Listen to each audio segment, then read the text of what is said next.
Hello dear student, कैसे हैं आप सब। आई होप आप बिल्कुल अच्छे होंगे, मस्त होंगे, झकास होंगे और आपकी स्टडी भी वेल बीइंग चल रही होगी। और जैसे कि आपको पता है ये पार्ट 2 है हमारा फार्माकोलॉजी का, जिसमें हम थोड़ा सा कॉन्सेप्ट समझते हैं और उसके बाद हम थोड़े से एमसीक्यूज़ करते हैं। तो चलिए बिना देरी करे स्टार्ट करते हैं। ठीक है, चलो स्टार्ट करते हैं। तो आपसे पूछा जा रहा है कि what is an analysis. Analysis होता क्या है। तो देखो मैं सिंपल भाषा में बता दूँ, डेफिनेशन वगैरह आप पढ़ लेना। ठीक है, हिंदी में भी दी गई है, इंग्लिश में भी दी गई है, टेलीग्राम पे जाकर देख लेना, इजी है, ज़्यादा हार्ड लैंग्वेज नहीं है। तो इसमें एनालिसिस क्या कह रहा है। एनालिसिस एक वैसा ड्रग, एक ऐसी ड्रग है जो आपके पेन को तो रिलीफ करने में मदद करती है, कम करने में तो मदद करती है, पर लेकिन मतलब बिना बेहोश करे। ठीक है, बिना बेहोश करे आपको जो दर्द में आराम मिलता है वो आपके एनालिसिस ड्रग की वजह से होता है। जैसे आपका पैरासीटामोल है, ये आपके पेन के लिए भी काम आता है। ठीक है, ये इबुप्रोफेन है, ये डिक्लोफेन्स है, इस एस्प्रिन है। तो ये जो मेडिसिन आपको दी गई है एग्जाम्पल में, ये ऐसी मेडिसिन है जिसे आप खा लोगे तो आपका पेन को तो आराम मिल जाएगा, पर आप बेहोश नहीं होगे। बिना बेहोश के ये आपके दर्द को ठीक कर देता है। ओके बच्चा, समझ गए। तो कॉन्सेप्ट 2 में आपका बोल रहा है कि व्हाट इज़ एन एंटीपिरेटिक। क्या होता है भैया ये। तो अब एंटीपिरेटिक की क्या, कौन सी ड्रग है जो आपकी फीवर को कम करेगा। ठीक है, बाय लोवरिंग बॉडी टेम्परेचर, मतलब कि जो आपकी एंटीपिरेटिक है वो एक ऐसी दवा है जो शरीर के तापमान को, ठीक है, जो आपकी टेम्परेचर है उसको कम करता है और आपका फीवर को भी कम करने में हेल्प करता है। जैसे आप पैरासीटामोल लेते हो, ठीक है, इबुप्रोफेन लेते हो, ठीक है, ये आपके मेडिसिन के नाम हो गए एग्जाम्पल में। और ये कॉन्सेप्ट 3 कह रहा है कि व्हाट आर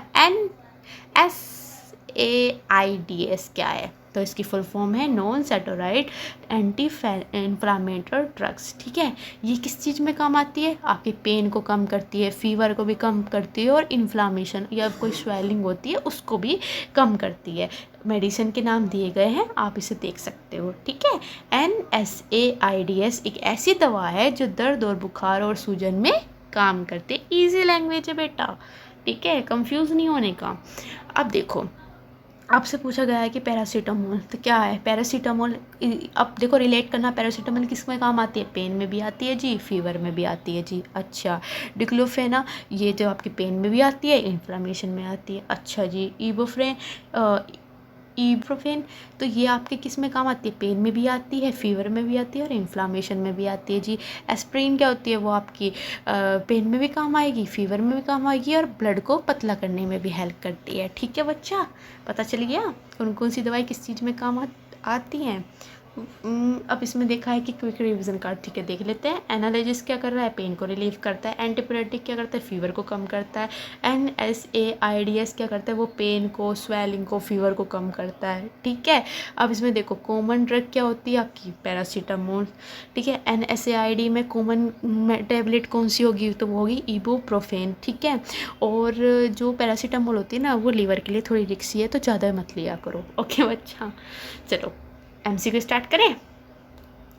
अब बता दो, देखो तुम खुद ही MCQ ये सही है गलत है। ठीक है बच्चा, which type of drug is use to relieve pain. ठीक है, कम दर्द करने में, देखो देखो इंग्लिश हिंदी में दिया है।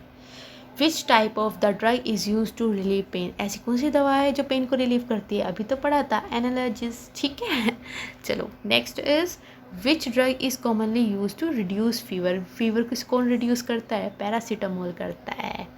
ठीक है बच्चा, option question number 3, which main action of antipyretic. Antipyretic का मेन मुख्य क्या है, वो फीवर को कम करता है। ओके बच्चा, क्वेश्चन 4 इज NSAID की फुल फॉर्म बताओ, तो non steroid anti inflammatory drug हो जाएगा।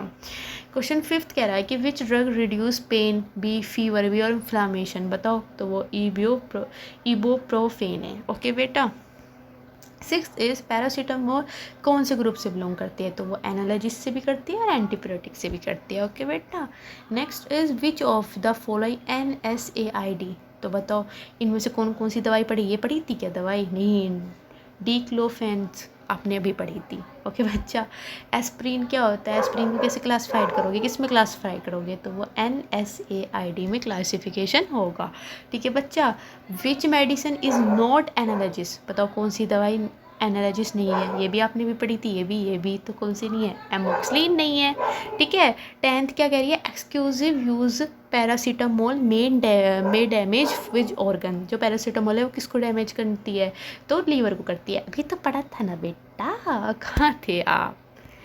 चलो, which medicine is commonly prescribed from joint pain, तो आपका करेक्ट आंसर ए हो जाएगा, ठीक है। एक्स्ट्रा होता है ताकि आपका कॉन्सेप्ट क्लियर हो जाए, ठीक है। इब्रोफेन इज़ मेनली यूज्ड फॉर, आपका पेन में भी काम आती है, फीवर में भी आती है और इन्फ्लामेशन में भी आती है जी। Which medicine is commonly used for headache, तो आप पैरासीटामोल टिक करोगे, ठीक है। पर इतनी भी नहीं लेना कभी आपका लीवर ही डैमेज हो जाए, ओके बच्चा। ऐसे क्वेश्चन 14 कह रहा है कि aspirin is low dosage is used as, तो किस चीज़ के लिए, अभी तो पढ़ा था, ब्लड थिनर के लिए, है ना। विच स्टेटमेंट इज़ करेक्ट, तो आप करेक्ट क्या है देखो, एनालिसिस पेन को रिड्यूस करता है, ठीक है, ये भी पढ़ा था। ये फीवर को करता है, ये भी करता है। ये सारी तीनों चीज़ों के बारे में NSAID में पढ़ा था, हाँ जी ये भी सही है। तो ऑल ऑफ दीज आपका सही हो जाएगा, ठीक है बच्चा। स्टूडेंट, आपके ये MCQs यहीं ख़त्म होते हैं और मुझे कमेंट में ज़रूर बताना कि आपके करेक्ट स्कोर कितना बना 50 आउट ऑफ, ठीक है। कमेंट करके ज़रूर जाना, और वीडियो पसंद आए तो लाइक ज़रूर कर देना, शेयर ज़रूर कर देना और सब्सक्राइब ज़रूर कर देना। मिलते हैं नेक्स्ट वीडियो में, तब तक अपना ख्याल रखो बच्चों, बाय बाय।